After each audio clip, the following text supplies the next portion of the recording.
The current technology in the automotive field keeps almost unchanged the principle of operation of internal combustion engines. Anyone, not necessarily an enthusiast, knows the engine, the parts, the subassemblies, the technical characteristics and the performances, which so many are proud of, and which with each new model that appears grow. But what is out of sight is exactly what is not seen.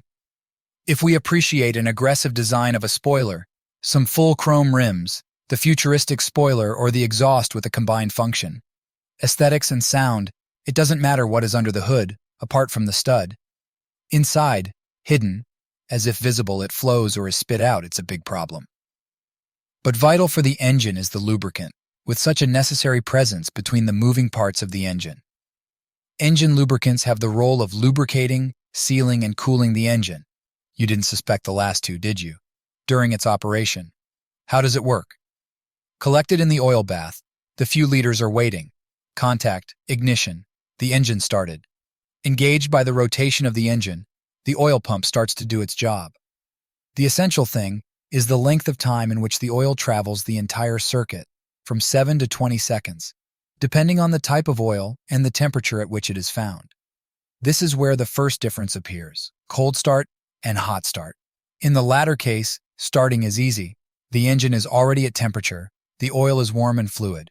For cold starting, you must know that the oil's main characteristic is viscosity, defined as the degree of flow of the oil, inversely proportional to temperature. At low temperature, it is very viscous, thick, like honey, and at high temperature it becomes very fluid, thin, ending up losing its lubricating properties. To make a clear differentiation of the types of oil, in the 50s of the century past, the American Petroleum Institute, API, introduced as an obligation the marking of the degree of viscosity of the oil.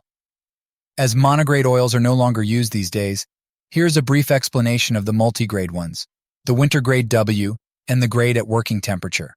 For example, 10W40.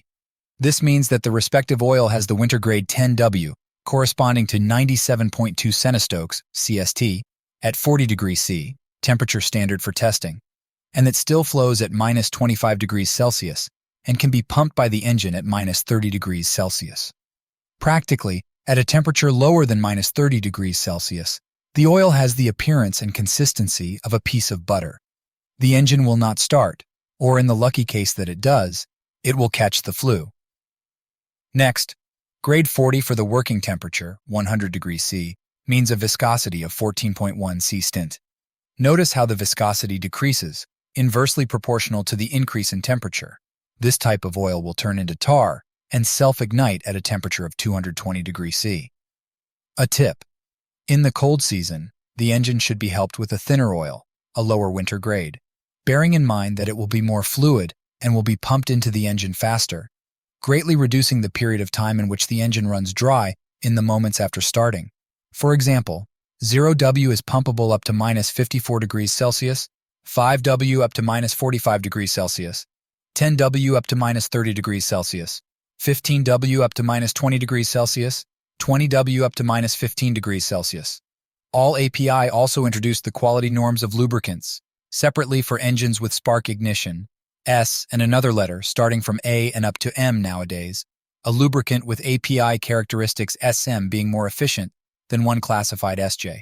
And for engines with compression ignition, C and ditto from A to I current, an oil classified API CHCI being more efficient than one classified CF.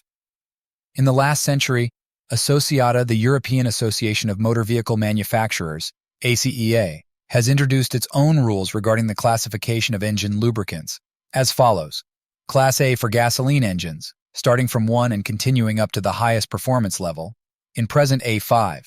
Class B for light diesel engines, cars, starting from 1 and currently reaching B5. For heavy diesel engines, vans, the oil is classified in the E category. Mainly it must be ensured that the oil we choose for the engine belongs to a manufacturer that has entrusted its product for testing to these institutions, and that the bottle is marked on the label viscosity grade and API and/or ACA performance index.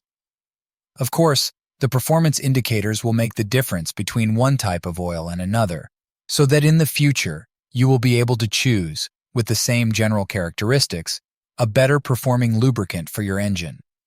Another aspect concerns engine wear. The older and more worn the engine is, the performance will decrease. It will start to consume oil and emit smoke.